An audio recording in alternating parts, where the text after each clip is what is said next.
she was running a few minutes late, but There's always a me in every group that shows up at the last possible minute. So. We'll see the tour guide. Okay, sir. Yeah. Good morning, y'all. Is it still morning? It's definitely still morning. My name is Rebby Kern. My pronouns are they, them, and I am a consultant around diversity and inclusion work. I work with schools, with nonprofits, with businesses to help have these conversations in a broad way as it relates to students and families as well as clients. My work across the region has extended since 2013 when I moved here to start this work, and I'm really happy to be back here in Gaston. And I want you all to know that today is a conversation. As Rose and I share information that we have with you, we encourage you to ask questions along the way, and we'll both be sharing our contact information following the presentation too. Yep. And my name is Estrada, third-year teacher at Gaston County. But before this, I volunteered at my youth. I was part of the LGBT Center at Appalachian State, member of Transaction and Saga, both at Appalachian State, and did some work with my high school before I left it. So we're both talking from different sides of that conversation, but we both are pretty knowledgeable with what we're talking about. And speaking of, we're going to start with addressing why we're here, because one thing that's come up is that some people have some concerns because this is a very politicized topic. They're afraid that we're going to start getting a little preachy, we're going to start doing this or that. What we're doing is actually really clear.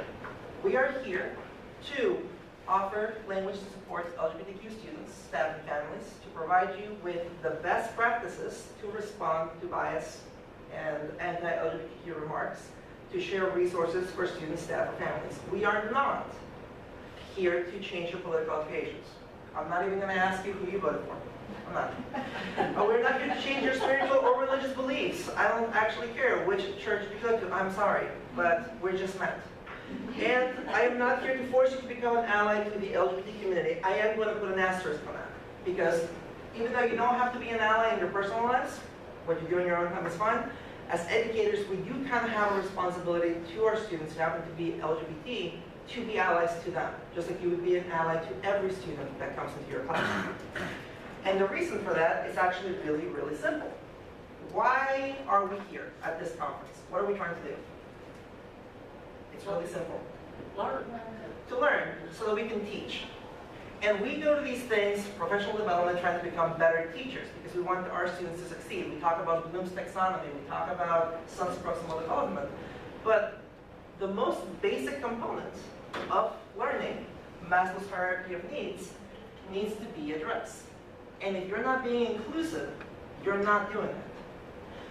For those of you who may not remember it, just really, really quickly, this has two categories: growth needs, deficiency needs. Growth needs are the things that help a student be better. Things like self-actualization, having a classroom that looks nice, things like that. But the deficiency needs are things that if you do not have, you cannot do well in life. Forget just being a student. The lower you go, the more important. So first of all, if you don't have water, your physiological needs, if you don't have water, if you don't have food, if you can't go to the bathroom, you're not going to learn. You're not going to be able to get a job. It's really hard to succeed when those basic needs aren't met. Safety and security needs. If you're constantly worried that you're going to die, you're not going to really be worried about your taxes. You're not going to be worried about the homework assignment. This is just a very basic thing.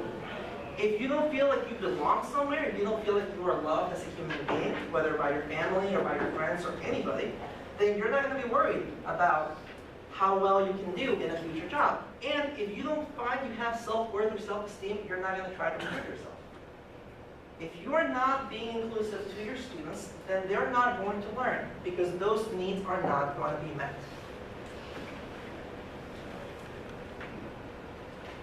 Awesome. So we want to start by introducing some terms and terminology that can be helpful for you in understanding these topics around gender identity, sexual orientation, in order to help meet the needs of our students. From there, we'll move into sharing what the landscape looks like for LGBTQ young people, predominantly in middle schools and high schools. And then from there, we'll move into a segment where we talk about best practices. What is it that you can do in the classroom, in the hallways, to intervene bullying behaviors, to help send students appropriate resources if or when they come out to you? Because we're also not expecting you to have all of the answers when you leave this room to be able to insert yourself in all situations. But we do have some really good recommendations. If you have questions along the way, please do shout it out, raise your hand. It can be a little overwhelming. At the end of the presentation, we do have a digital link that has a ton of resources, including a definitions list. So if you have a desire to take notes, you may do that, and also know that you'll have some tangible resources to keep in your portfolio following the presentation. So when we hear the LGBTQ acronym, it's actually lumping in a ton of different concepts into one acronym. We're talking about gender identity and sexual orientation. Gender identity is a person's own innermost concept of self, and that often shows up girl, boy, non-binary, transgender, a blend of both boy and girl, or neither at all. Birth assignment: when you're born, the midwife or the doctor assigns you male or female on your birth certificate based on your external characteristics, okay? Gender expression is how a person expresses their gender, often through mannerisms, clothing, hairstyle. Every time you go to Target, if you want to find something lavender, you might have to go to the women's section to find that. If you want something that smells like sandalwood, you might have to go to the men's section to find that. And that is oftentimes reinforced by society, how our gender expression shows up and what our gender expression communicates to the world around us, okay?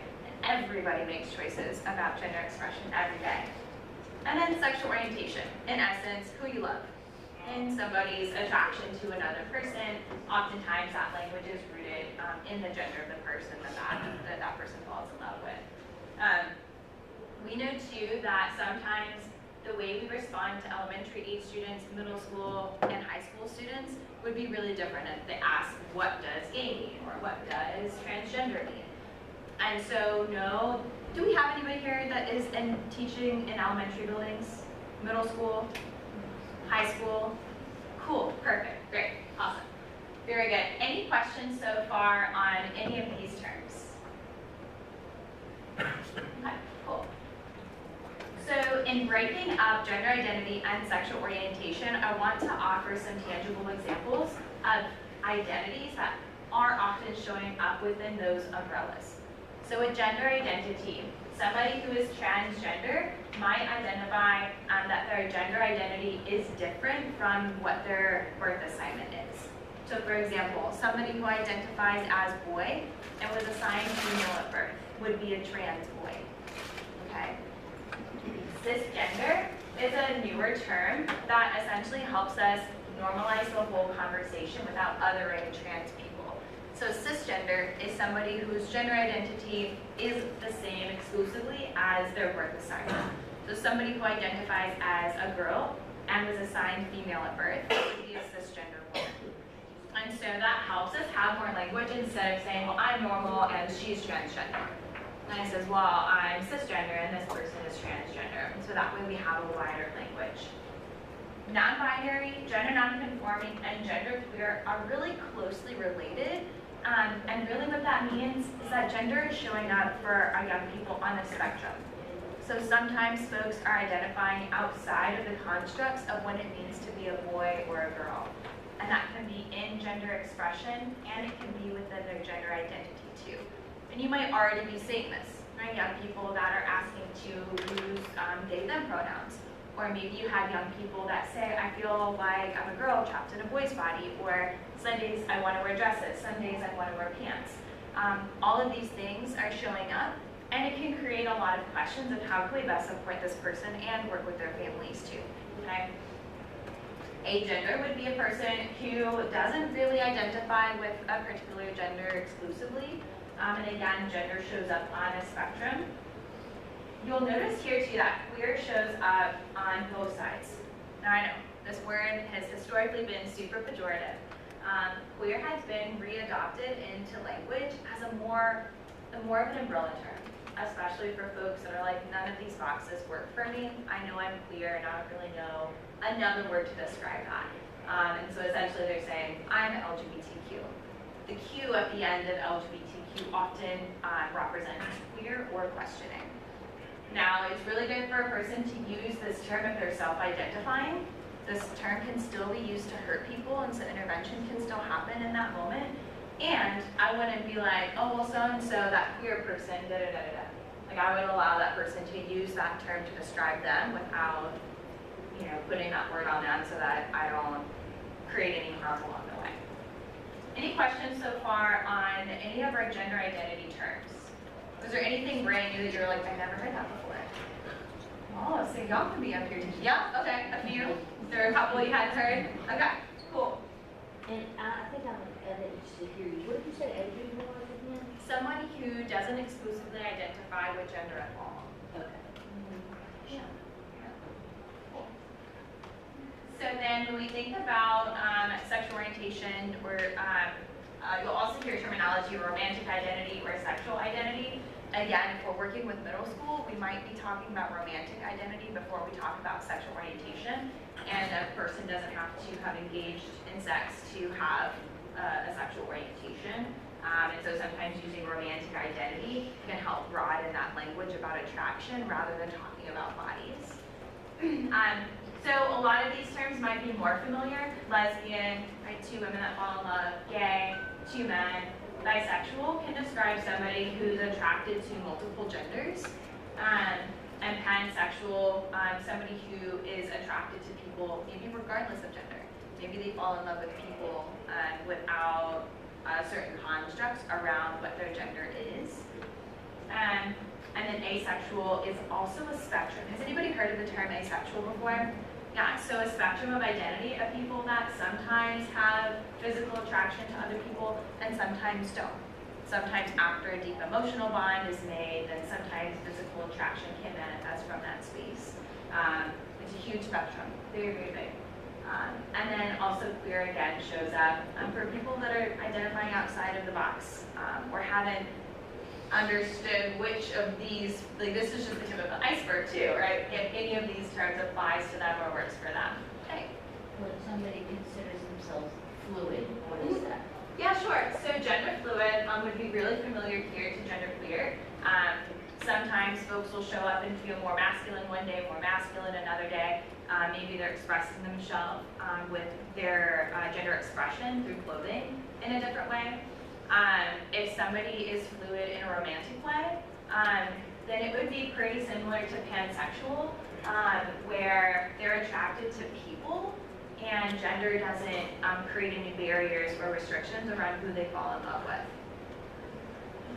And just a quick thing to remember with these is that a lot of our students are coming to these conclusions themselves. They're doing research, they're figuring out and trying to figure out what will fit. So they might change throughout the year labels as they try them on, find it whether they fit or not, and either change, discard, or keep. Also, they might use them wrong. They might think something means something else.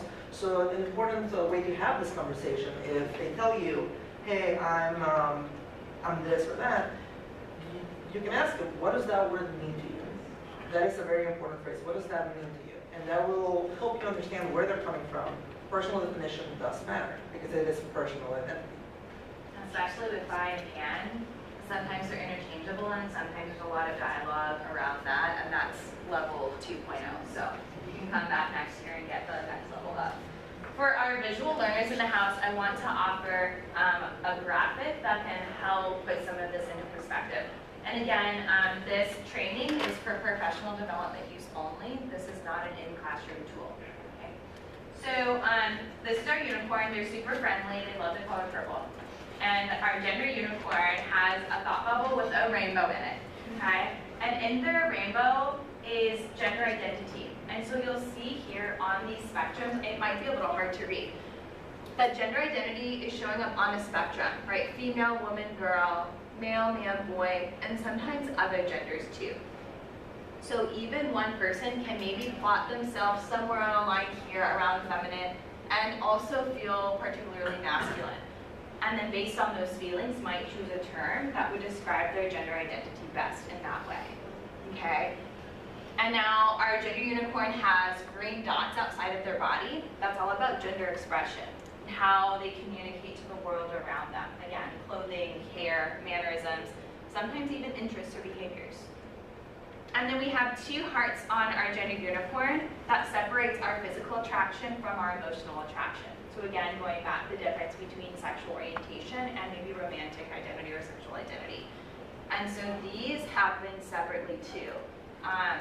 In a lot of bisexual advocacy work, you see a lot of this because sometimes people are physically attracted to a person of one gender and romantically attracted exclusively to a different gender. And all of that can happen for our young folks too. And so just notice that some people might describe these things in really different ways based on who they fall in love with, who they date, who they engage with in a more romantic, physical way. Okay? And then on our gender unicorn, we have our sex assigned at birth or birth assignment, male, female, and in some states, in some areas, when we think about intersex bodies as well, without going too deep into the rabbit hole, two things I'll say. One is that some states are providing an X or a third option on personal documentation, on licenses, on school records. And people that are born intersex, this just means that their external characteristics and internal characteristics are showing up sometimes in different ways. And so somebody might have characteristics that are a blend of both male and female. And sometimes when babies are born, their parents have to make a decision and have an immediate surgery and then socialize that child as in one gender. And so, again, like that can be conversation 2.0 where we can follow up with you separate. We will say too that intersex births are as common as people born with red hair. And so just as we think about the commonality of that, it's more frequent than we typically think. Okay. Any questions on this? Is anybody like so far in over their head that they're like wanting out the door right now? It's okay if you are. Awesome. A few terms to avoid here. So transgendered, I wanted to put this first and foremost because we wouldn't say, hi, I'm straightened. And so we wouldn't say, hi, I'm transgendered. And so the misconception here is that if a person is on their gender journey, then we hear it as this like, I don't know, past tense, transgendered. And then really we're working with transgender young people and transgender staff. And so that's all good. I put transsexual on here. Historically, when we thought about transsexual, the term really related back to the body rather than the person.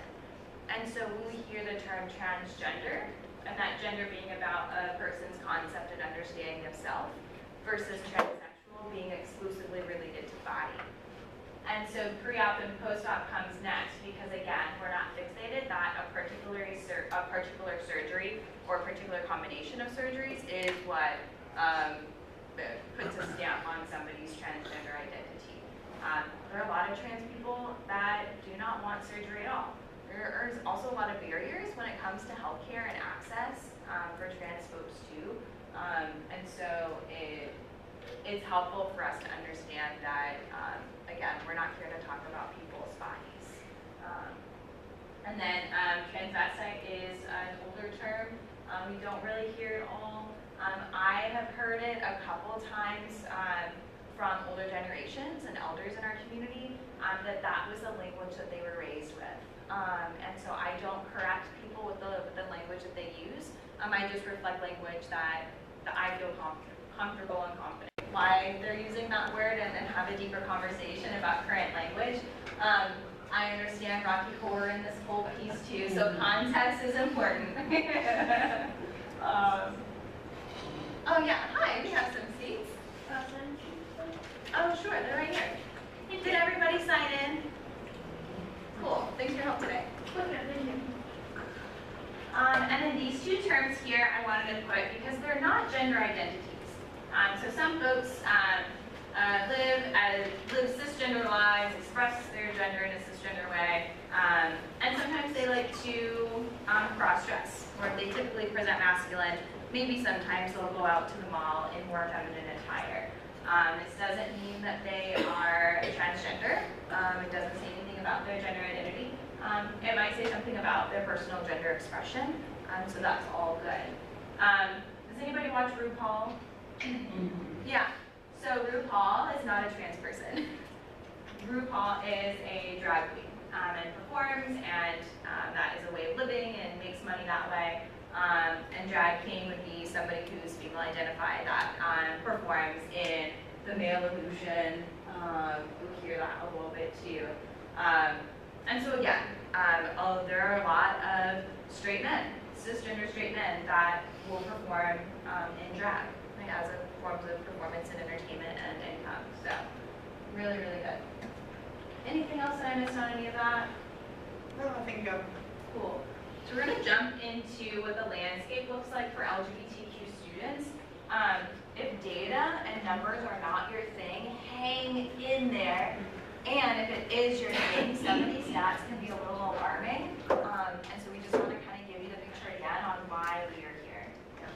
And I'm gonna, at the end of the session, as I said, you're gonna get a link. I just put a website together that's gonna have all the reports that we reference in this. There's a school climate 2017 report. There is a couple of HRC reports that we reference, and I have definitions of all of that, so you know what it means. So you will have access to all of that. So you don't have to be taking notes. I just want you to start taking these numbers because it kind of gives gravity to what we're talking about here. So for example, did you know that 70.1% of LGBTQ students experience verbal harassment based on sexual orientation, 59.1% on gender expression, and 53.2% based on gender? Now, harassment just means people calling them names, threatening them, things like that. 78.1%. Now that's from the 2017 Gaston School Climate Report. I saw the HRC report from 2018. The numbers are actually fairly consistent. At least they're not way worse, but it's still something to keep in mind. 28.9% of LGBTQ students were physically harassed based on sexual orientation, 24.4% based on gender expression, and 22.8% based on gender. Harass means shove, harass means trip, means pushed. And then 12.4% of LGBTQ were physically assaulted based on sexual orientation, 11.2% based on gender expression, and 10% based on gender. Assaulted means assaulted. It means punched. It means harmed. And one thing that I didn't really have a way to incorporate into the slide and make it look pretty was the fact that not all of this were on people who were actually trans or gay or whatever. This can include perceived gender expression, sexual orientation. Some good news. We have found, or by we I mean that article, Youth Russell, has found that when you use their chosen names, 71%, there are 71% fewer symptoms of severe depression. So we can actually help depression symptoms go down in our transgender students if you're using their preferred name, their chosen names. 34% decrease in suicidal thoughts, 65% decrease in suicide attempts. Who here has had one of those suicide week like pamphlets that they give you at school on how to have this conversation with your students? 65% decrease in suicide attempts just by using their chosen names and pronouns. Another thing that we found was that almost all LGBTQ students, 98.5%, have heard gay used in a negative way, like saying that's okay. Who here has heard it? I've heard it. I've accidentally said it. It's commonplace now, but that is dangerous because it reinforces negative things. 70% heard these remarks often or frequently. 91.8% reported that they feel distressed because of this language. If you're just now finding out that you are gay, you're having those thoughts, you're having those conversations, you're doing the research, and everyone around you is using that word as an insult, that's going to lead to those negative thoughts that we talked about. 87.4% of LGBTQ students heard negative remarks specifically about transgender people. 56.6% reported hearing homophobic remarks from teachers or staff. That is us. 71% of students reported hearing negative remarks about gender expression from teachers or staff. Gender expression. So, it's not painting a pretty picture. 42.1% of transgender and gender nonconforming students have been prevented from using their chosen name or pronouns. That thing that we said reduces suicide rate by 65%, they're not allowed to use it in their schools. 46.5% of transgender and gender nonconforming students have been required to use restrooms misaligned with their gender identity. 43.6%, I heard that's against the law. Someone whispered it. Okay, so The federal law, moving down from the north, the schools, some of the schools up north have gone to changing the restrooms to a neutral color. They're all, I don't know, beige or something like that. yeah. And for example, if I go into, if we're out of concert and the line's too long, and I go into the men's room, technically I can do that because it's really not against the law. So what they've had lawsuits up north, that students should be able to use whichever restroom they feel comfortable using, and they've taken down the gender identities of said restrooms. So the interesting thing is, there's actually no federal law that specifically says has an opinion on that. It's all about interpretation. And the problem with interpretation is that it varies too much. It's hard to fight against something that isn't solid, and it can lead to these results. So even though at one point the interpretation was that it was illegal to discriminate in that way, because it's an interpretation, there is leeway for this type of thing to happen. And again, 46.5%, these are national studies. 43.6% of transgender and gender nonconforming students have been required to use a locker room misaligned with their gender identity. I didn't have a way to naturally put it in here, you'll have the data later, but there are some highly alarming numbers of transgender students being assaulted on a yearly basis. And that's kind of the reason why you're putting them in places where they're not meant to be. Can I jump in for a second too? In the policy vein too, and thinking of our current climate here in North Carolina, a lot of questions arise from this information too around facilities on how HB2 is showing up across the board. One thing that we do want to say is that if you're working with trans students, please get your principals and APs involved and your school counselors in each of your cases. That you on your own do not need to make any of these big decisions for your school campus. If you do have a child that's asking those questions or asking to use another facility, bring your team in together, hold the confidentiality of that young person, and try to get them into an agreement that works for all parties. Because what happens if you say, oh sure, you can do that, but the teacher next door says, no, you can't do that, and the principal says, why didn't anybody talk to me about what was going on here? Then we have a bigger issue, right? So I just want to caveat with that. And if you have any questions about HB2 and what that means and what that looks like, stay in touch with us. We do have a district official here too. Some new legislation was released about HB2 not being able to be used in North Carolina as a way to prevent students from accessing restrooms aligned with their gender identity, okay? So again, like, we are not here to make those decisions for young people, and there are ways to get them into a facility that makes the most sense for them. I should mention one of the resources that you'll get on the website that you're getting at the end is called a gender support plan. It's kind of like who you're familiar with IEPs and 504s. So imagine one like that almost, but with gender in mind. So you can take that document to your principal, figure stuff out, let them make the hard decisions, but they should keep it consistent. So you will have access to that document as well. This is near and dear to my heart. Transgender experiences in school. Verbally harassed because people thought they were transgender. Again, because people thought they were transgender, 54%.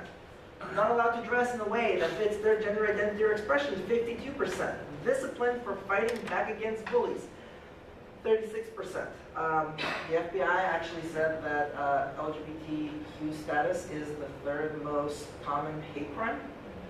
So, not being able to fight back against bullies, or being disciplined for fighting back against bullies, 36%. Obviously, there should have been intervention before we got to that point. Physically attacked because people thought they were transgender, 24%. Believed they were disciplined more harshly because teachers or staff thought they were transgender, 20%. Left a school because the mistreatment was so bad, 17%. Sexually assaulted because people thought they were transgender, 13%. Expelled from school, 6%. One or more, 77%. That means that 3/4 of transgender students have suffered one or more of the things on the list. And again, I'd like to re-emphasize that it said or thought, because people thought they were transgender. When it comes to academic success, we want students to stay in school, right? This is a chart that shows how many days LGBTQ students have missed because they felt unsafe. 65% didn't miss any because of that reason. That's good.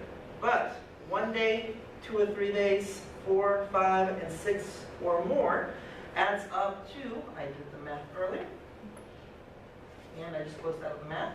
So give me 1 second. It was 30.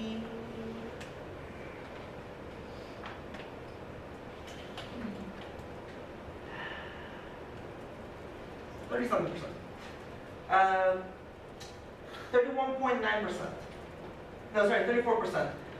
School functions, often or frequently put together, accounts for 31.9%, and extracurriculars, often or frequently missed because they felt uncomfortable or unsafe, 26.5%. Those are often or frequent, just those two categories. 26% of LGBTQ youth say they always feel safe in their classrooms. That sounds positive, but if you do the math, that's about 1/4 of our students that are LGBTQ. Only 5% say all their teachers in school are supportive. 13% say they hear positive message about LGBTQ people in school. So, a lot of numbers, I know. So what does this look like? Well, what this looks like is that we could potentially have a student who is hearing negative things about their identity all day, hearing insults, so they're not getting that mean. They don't feel loved or belong in the school because they think their teachers are out to get them because of their gender identity or orientation. They don't feel safe in their school because they're being harassed, they're being assaulted, and they don't even have their physiological needs met because they can't go to the bathroom that aligns with their identity. That is what all those numbers look like, going back to Maslow's hierarchy of needs. However, there are things that we can do to fix this. You guys being here is an amazing first step. Awesome, thanks Rose. Going through these stats brings an alarm in my body, and I want to go out and make sure every child, regardless of their background, where they came from, to ensure that they have a safe space. We also know that race and socioeconomic status are also creating impacts for some of these identities too. And so this is a conversation that y'all are already having in a wider, broader way. This is just another piece of identity that our young people are carrying with them into the classroom. And so this work is in addition and in alignment with other work that you're incorporating into the classroom for full engagement of all of our students. We're going to go through, we're going to try my very best to get through all of these pieces. We're going to talk about bullying intervention. We're going to talk about inclusive curriculum. We're going to spend some time talking about what it really means to honor names and pronouns. Gay, straight, and alliance groups and social support groups available to schools, safe zones, and then responding when youth come out. Like maybe they come out to you for the first time and you're like, oh, I have no idea what to do with this information. We'll talk through some of that. And so entering into this conversation, if you already have some cases in mind or students, if you bring that into the room, all I ask is that you keep their identity confidential because some of the educators in the room might know who you're talking about. And so if there's a way that you can bring up that case in a broad way and honor the confidentiality in this space, we would both appreciate that, as would everybody else too. Cool.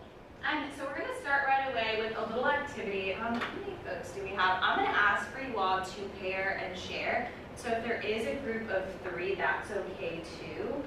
2, 2, 2, 2, 2, 2, 2, 3 in the back. Yeah?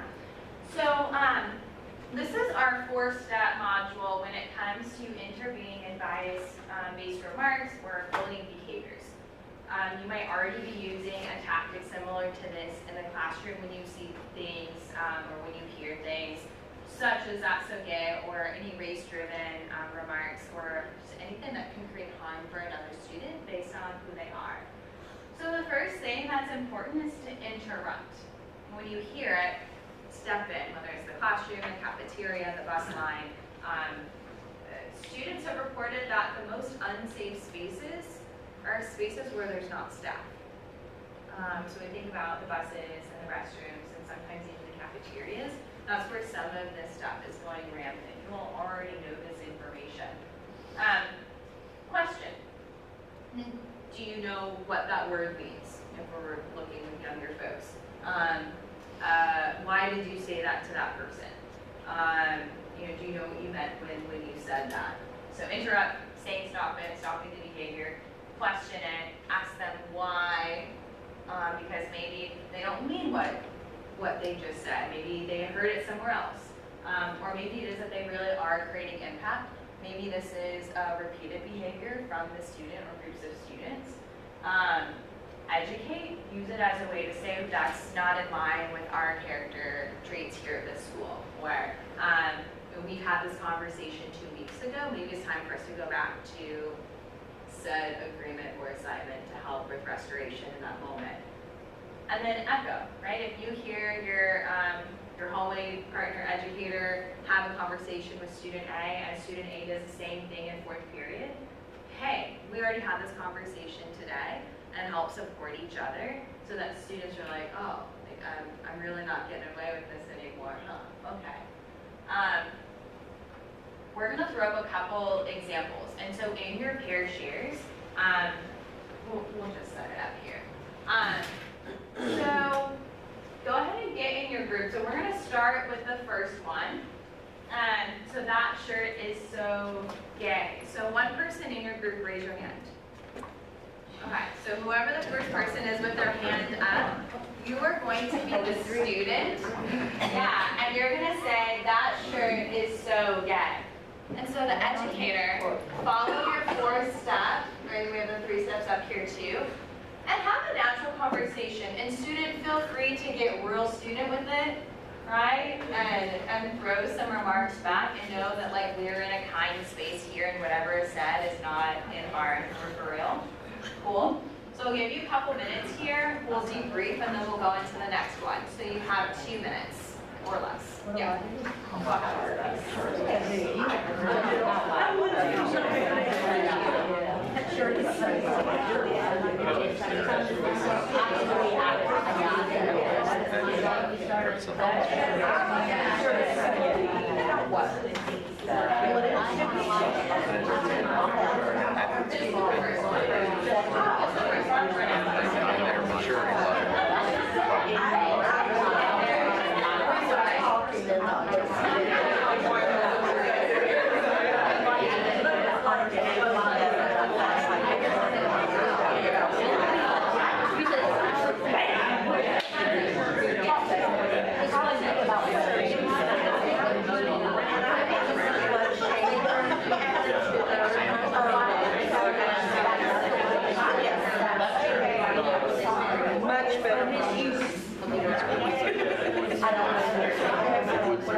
Okay, so my favorite thing that I heard so far was during the question, how can the shirt be gay? It's a shirt. So came up with that one. Are you saying my shirt's attracted to other shirts?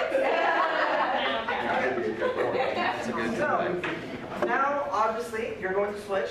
Person who said I don't want to be the student anymore. Well, let's debrief this one. I want to debrief this one first. Yeah. This is coming from staff. A big piece too is that students don't feel comfortable reporting when things happen because they don't feel like anything will happen. And so this is really good practice because when you hear this, you're like, I don't have time to address this, or, you know, is this really that bad? I don't think they mean what they said.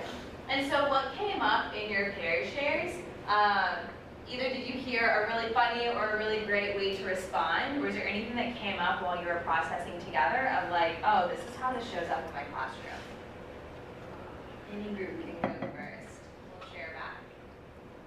I know, kind of know, I'm just a brand new high school teacher, but majority of my time has been in the middle school. And I would say, maybe not, so I can see them turning backwards, that shirt is so gay because gay can also mean happy. and once that student thinks they're in trouble because they use the term gay, then they would quickly want to say, oh, I just meant happy, it's a happy shirt, you know, whatever. Because they're just trying to dodge of not being in trouble, if that makes sense. Sure. Oh, Yeah. well, oh, you know, or, it's the same thing when they curse though. They'll say ugly word, they'll say, oh, no, I didn't say that, I said no, you know. It's just avoidance, once they're, realize they've been caught. And you know your students well enough. Oh, yeah, I'm not To know doing where it. they're I coming just- from. Yeah. Yeah. One thing to mention there though is even if you're not, even if they are, you know, getting away with saying it because, oh, I meant something else, you're showing the student that was the victim of that conversation that you support them. You're still intervening. So it's as much about the person who was insulted or who might feel hurt. You know, maybe it wasn't said to them. Maybe, you know, somebody says, oh, that's gay at the front of the room. Maybe there's a kid at the back of the room who feels distressed by that. But you addressing it at the front will mean that they heard, okay, I've got an ally in this room, I'm good. Yeah. So there's still worth in that, even if they can find a workaround. Yeah. We know it takes a lot of time to shift classroom culture. And so it's been such a long time that "that's okay" in particular has been used, that now it's embedded. And so it's going to take that much time to continue interrupting it so that students stop saying it. Was there anything else that came up in this particular conversation? I loved, were you saying my shirt's attracted to other shirts? That's great. What else? What else came up in your shares? It's going to depend a lot upon the maturity level of the kids. I mean, when it's down at elementary level all the way up to high school level, it's, you know, trying to rationalize with the kid is going to be different. It's going to be very, very different. And as you see on the board too, this escalates, right? And we're already hearing a lot of escalated language to create harm, not only with these identities, but sometimes with racial identities. And that can get really tough and can create a lot of harm too. And so thanks for engaging in this one. You're going to keep the same group and either switch your roles. So if you were the educator, you're now the student asking or saying this question or statement. And if you're in a group of 3, then the third time, switch to the third person. Okay? So stop acting like such a F slur. It's up to you whether you say the word or not. I say F slur. Stop acting like such an F slur. I would interrupt that question. And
Our group here in the front was talking about home language. Do you want to share back first?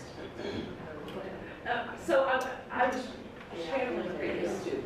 Okay. Okay. Who he would target a specific peer.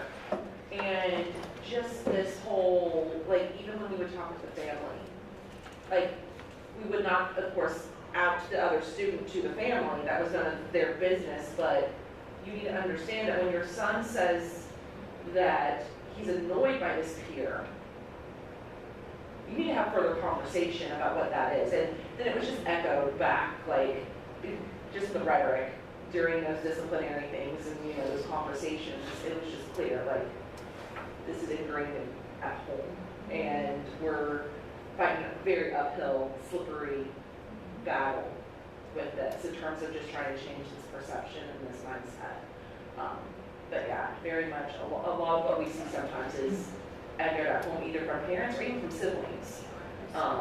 There's a lot that, oh, my sister calls me that all the time, blah, blah, blah. And so they think it's okay to come and do it at school to their peers or, yeah. So two things come up here. First and foremost, I want you to leave this room and know that we are not here to change the thoughts and opinions of the families of our folks that come into the classroom. Yeah, I want to say that again. It's not up to us to change the opinions or mindsets or spiritual, political, religious beliefs of our families, of our kids in our classrooms. So with that being said, these can be really hard conversations when it does connect back into home life and home culture.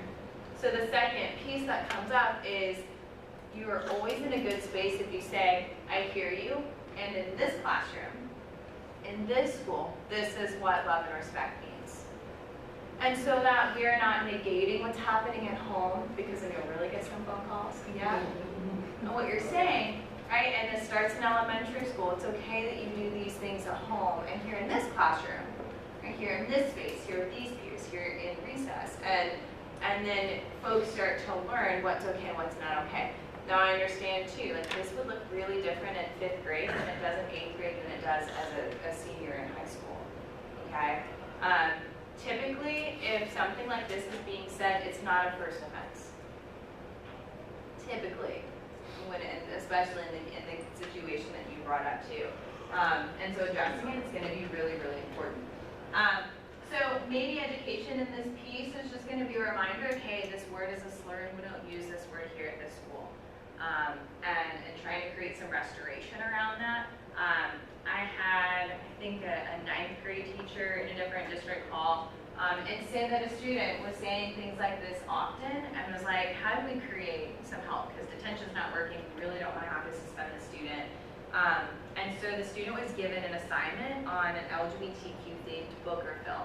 So like Love Simon was really, really big last year, and it was a great access tool for all people, right, regardless of knowledge base on these topics, to have a basic understanding of empathy and kindness. Right? Wonder was a great younger grade book too, that can be used in a similar way to talk about the impact, right, when we go back to Maslow, students and kids that are not getting what they need in their pyramid are not showing up for class. And this has long-term effects, like it's gonna internalize them, and other people in the classroom that are hearing it or hearing it not be addressed, it's impacting them too. And so you standing up and saying stop it is making a message for the whole classroom, and a separate conversation with a student who was called the upslur. That needs to be a one-on-one private follow-up conversation. Because if you ask them, hey, are you okay? In front of everybody, I'm fine. And really, like maybe they're not. And so having a one-on-one conversation after every time is gonna be really helpful, okay? We don't have time to go through all of these. I do wanna do one more, okay? So if you are the third person in your group, you will go first. And otherwise, if you're in a group of 2, you switch back to the first person. My religion says gay people will go to hell. My religion says gay people will go to hell. And so remember, right, you're coming at this as an educator, and remember you're coming at this as a student, and let the conversation go wherever it needs to go. We're in a safe space. Okay, go for it.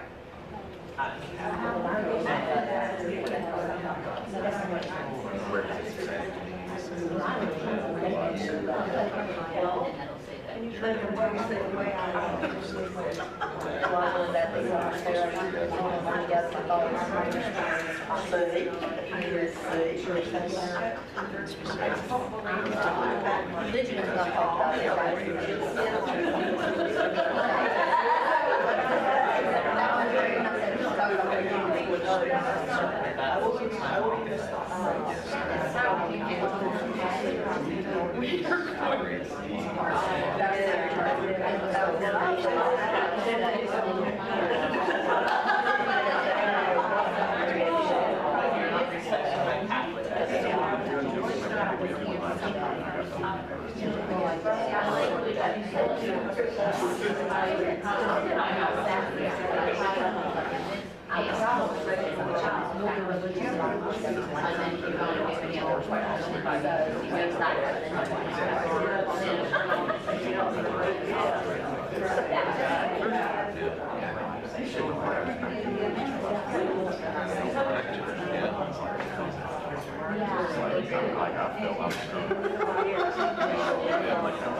So this is like the heart of a lot of these conversations, right? Because this is real. It's real in our area, it's real for our students, it's real for educators, it's real for our staff, right?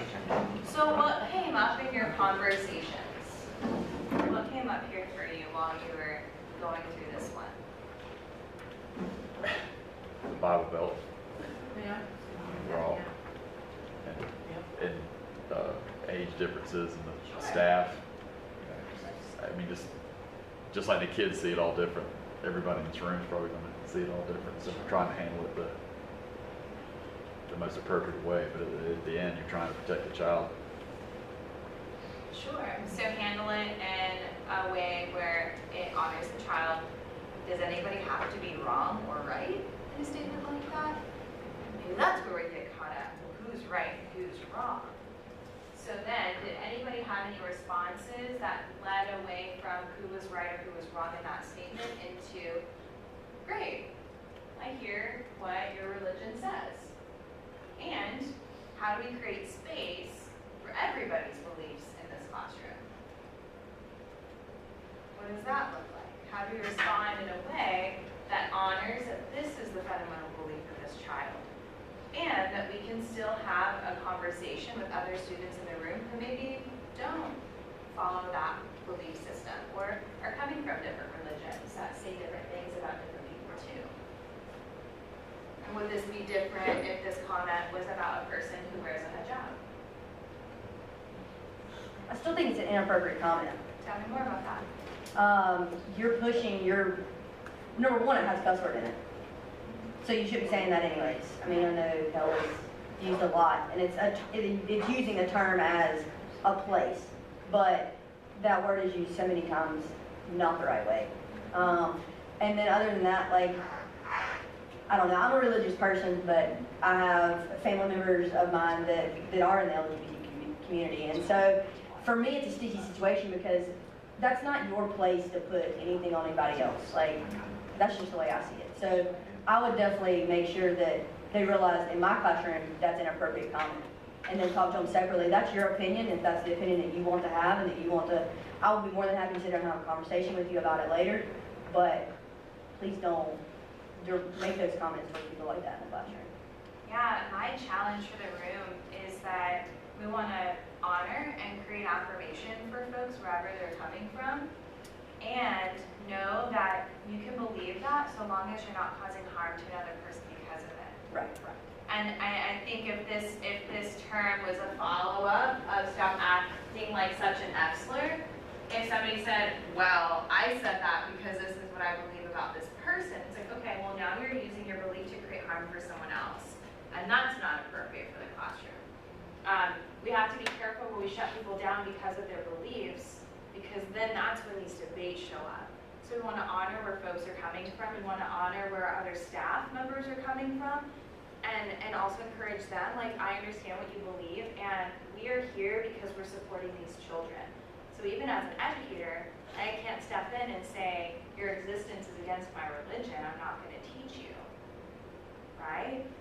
And so it goes all ways. So when we come into the classroom, we have to check our bias at the door. We have to teach our children how to check their bias at the door and create space for everybody so that their hateful remarks aren't motivated by their own belief system. Okay? So thank you for engaging. You know, by no means are we going to come here and be like, here are all of the perfect answers you need to have for all of these situations.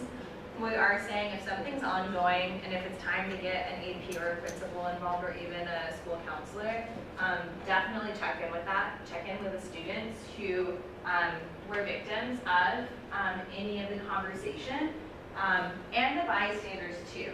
Right? So if you have a group of folks and they're all laughing and egging them on, that gives more power to the person exhibiting the bullying behaviors. You will understand like the bully circles and dynamics.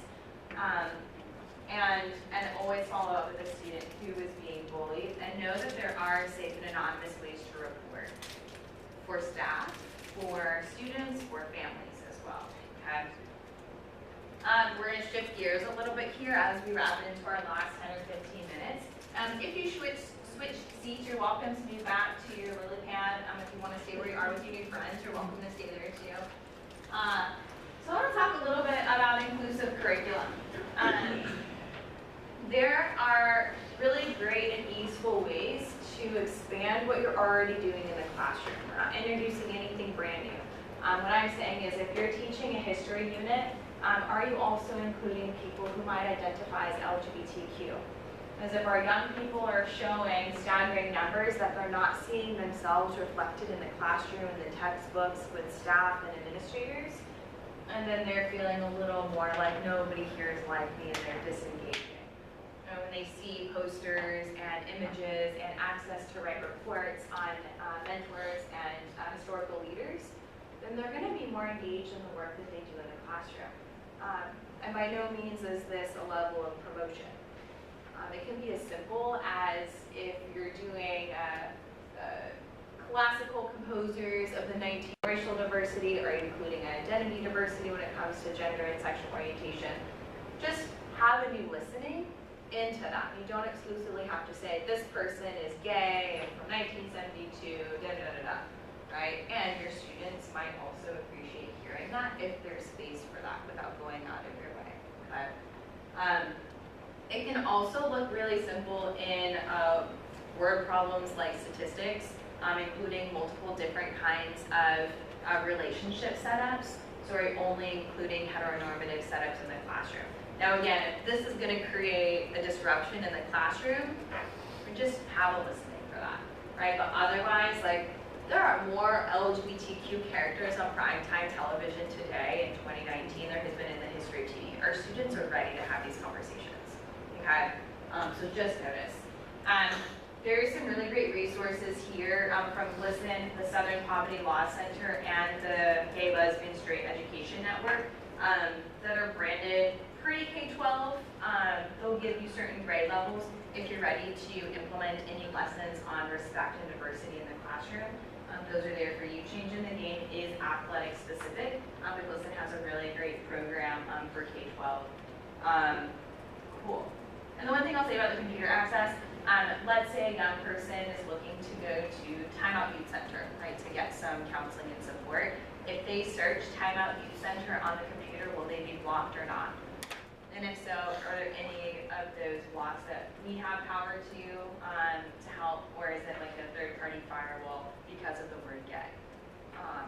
And again, with education, if a junior is writing about bisexual leaders from the 60s, are they being blocked because of the word bisexual? And so just notice that can create some barriers, okay? Awesome. So gender diversity is something that I get the most requests for, the most need for support, both from staff, students, and families. And this is because it can feel like a new terrain. More students are more comfortable coming out about their gender now, and there's more available to them on those bases. Rose had mentioned the gender support plan. 10 out of 10 recommend. Dr. Bob Knight is in full support of gender support plans being implemented in schools. What we ask is that you get your APs, principals, school counselors, and the student involved in the process. It's a student-led process in a fluid document, right? And so as things change, as comfort levels shift with facilities, folks can go back to that after each semester, after each school year, and say, hey, you know, this didn't really work for me. Can we look at doing something different next year? Or hey, this name isn't fitting for me. Can I go by Isaiah instead? And make those adjustments. We know that every school, every classroom, every teacher, all of these things might show up differently for, but this is essentially the things that you want to keep in mind. Subplans is in here because maybe you have a trans student who's been out to you, who you call their name as they've asked you to do so. When a sub comes in, and if that student's name is different on our school, then the substitute is calling out that name, and maybe nobody knows that that student ever went by a different name. And so that's what we call outing. And people are like, wait, that's not your name. Why is that your name? And then this whole can of worms opens up. So if you leave really thorough plans, you don't have to be like, hi, here's all of the identities of the student, and here's a gender support plan. It can simply say, here's an updated roster. Just use this roster when you call roll. Okay, sometimes you call the last name. Sometimes, I don't know, if everybody has a number and then they call out their number when they get in. There's creative ways to do it. Understanding confidentiality is really, really important too. The one thing that I'll say about that is that often if a young person comes out, the first instinct is, do I need to call home?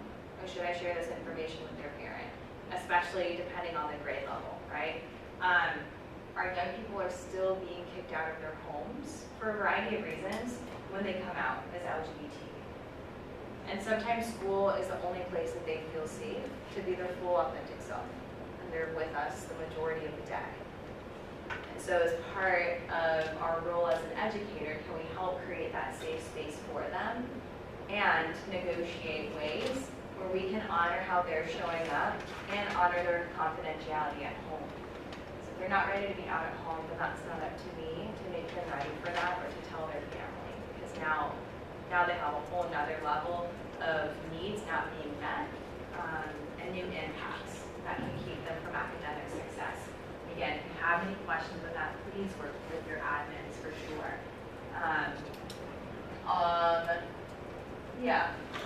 And about dress code too, if the dress is too short, it's too short regardless of the gender of the student wearing it.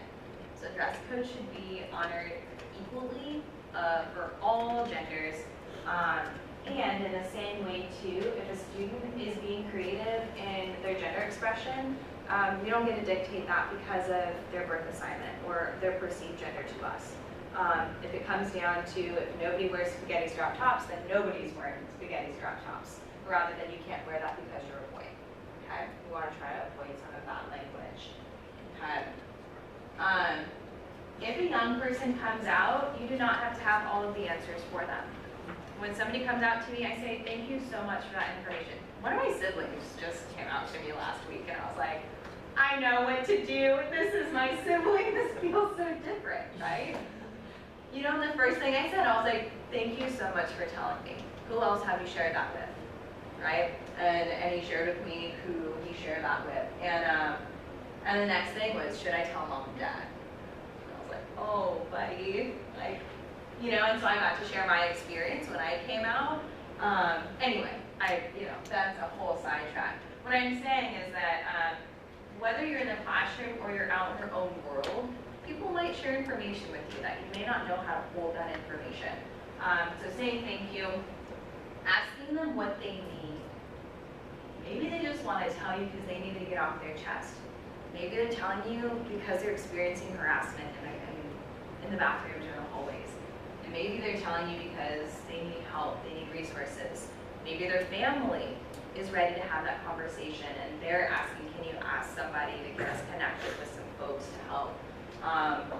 Let them guide you through that instead of saying, I went through this training, here are all of the things, do these things, right? That they might be like, oh my God, I don't know, okay? And always be comfortable offering a referral, right? Again, I know our school counselors do a ton of work. How many other folks are school counselors in the room? I know our friend here. Yeah, cool. So thank you for being here. I know you have so much on your plate and we need you. Thank you so much for continuing these conversations outside of the classroom, okay? And we can have separate conversations too. There's a whole nother portfolio of support for y'all, okay? Going back to confidentiality, a student's gender identity and sexual orientation is not protected information in accordance to the federal personal identification law. So we're not required to report that out in the same way we're required to report out grades and school-based information, okay? In addition to that, let's say you're working with the Franklin family and the Jones family calls you and says, so-and-so student from the Franklin family, I heard that they were trans and that they're in my student's classroom. Can you tell me more about that? An appropriate response is, I'm not at liberty to discuss another child's information with you. Can I talk to you about one of your, XX child's information? I'm happy to help you support that child in any way. And in the same way, if a young person is asking to use a facility better aligned with gender identity, if you have a student that's like, I don't want to use a student with trans, I don't want to use a bathroom with trans kids. If you have a single stall lockable restroom that child feels more comfortable using, yeah, totally make an accommodation for that. That's totally cool too. We don't hear a lot about that, right? And so all of that can be done. Again, you don't have to make that decision on your own, get your principal involved. And so long as it's not generating harassment to any other students, that child can have another accommodation too. That's totally fine. Okay. GSAs are so awesome and important. How many of you have GSAs in your schools? Gay straight alliances or genders and sexualities alliances? A few. You'll be hearing more about this particular piece going into the school year and potential new GSAs forming in your schools. I know Cherryville High just got one 2 years ago. I don't know if it's still active, maybe. But about 11 of your schools in the county do have GSAs, middle schools and high schools. And so the stats around having GSAs is it is reducing the number of incidents harming LGBTQ people. In addition to that, it's also creating a safer environment with students just knowing that it's there. Whether they're engaging in the club or not, just knowing, oh, our school has a GSA. Okay, cool. Like our students are welcome and safe here. Okay. I do want to leave a few minutes here, like literally here are all of your resources that you have following this presentation. This is your link. Capitalization does matter. So this PowerPoint presentation, so all the notes you weren't able to take because you were so engaged and just that charming, you'll be able to go back. This presentation's on there. If everyone looks at the camera back there, I'm actually recording this. Don't worry, none of you are visible, just us up here. So you'll be able to listen to anything that we said. You'll have access to that through that website as well. All the resources, all the notes I've been able to compile are on there for you. As long as you have that link, you are good. Okay? We won't be posting it on social media or Instagram. We won't tag you. You don't have a queue up there, that's correct though? So that is just for like, so there's multiple ways of writing it. It's LGBT or LGBT plus or LGBTQ. I just went with the shortest one because I was trying to give you the shortest link possible. I do want to leave the floor open. I'll leave this slide up for questions or comments. Hi. Hey, you've done, I mean, this has been great, but, and we probably all have a experience of some sort, but I had one where the child, a middle school child, and he's like, please don't make a big deal out of this. And I'm thinking I'm jumping in to try to stop these kids from doing something and protect this kid, and please do not make a big deal out of this. I mean, clearly, I'm not sure if he even knows. He's probably trying to figure out who he is. And I'm like, and of course I stopped the kids from doing what they shouldn't be doing, but at the same time I felt like I really put this kid in a bad spot. And the administration got involved, and they called his parents, and it turned into something. And how do you tell me something you've dealt with similarly? Thanks for sharing that. This is a really big piece because we can address the bullying behaviors because it's not aligned with our school code of conduct, and still not make it to be like, this child is gay, please don't say these things to him because he's gay. And we want to avoid some of that. There's still a way to be like, we're just not going to do that here, all right? And then handling that conversation with the student behind closed doors, one-on-one potentially. And if the student's like, okay, cool, I'm used to it, I'm moving on, that's okay too. It is a thin line, and so long as you're not making it about don't do these things because this child is trans or gay, let it be about alignment of dignity and characteristics. Yeah, I hear that a lot too. I hear about pronouns too. Even in social groups now, kids are like, I don't want to say my pronouns because I don't want to come out to all these people. Word, I don't hear that. Yeah, Jesse. You mentioned safe spaces and safe zones. I've been hearing a lot about brave zones lately. Can you talk about that at all? Yeah, absolutely. Do you want to say something about that first?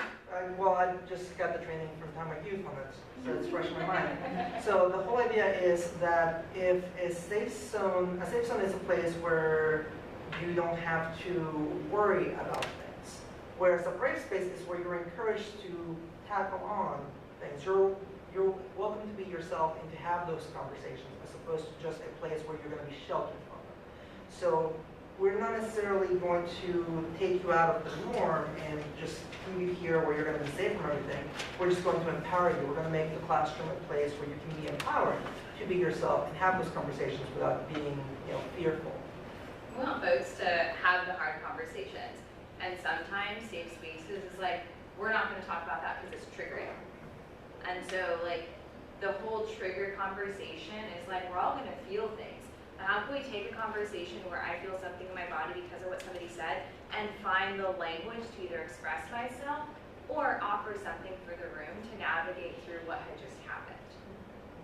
So that's a big difference from safe space of well, is a space ever really safe? Are we ever void of impact? If we're brave, then we can say, let's deal with this together and create a new motion.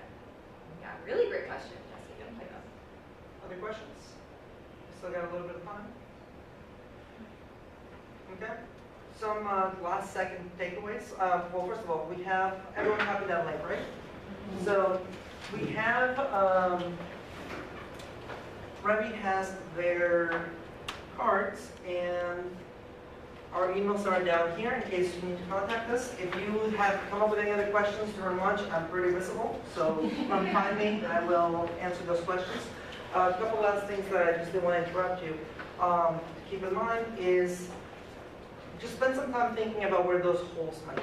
So like, even if you're doing a great job at, the whole name thing, and you have the sub-plans, maybe you forgot to let the receptionist know, the person at the front desk, hey, if you call for this student, maybe use this name.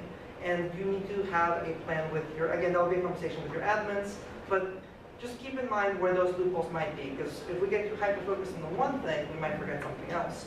Any last things? I just thank you for being so engaged in the conversation. I know that this can bring up a lot, and it sounds like you'll have a lot of information coming into the room.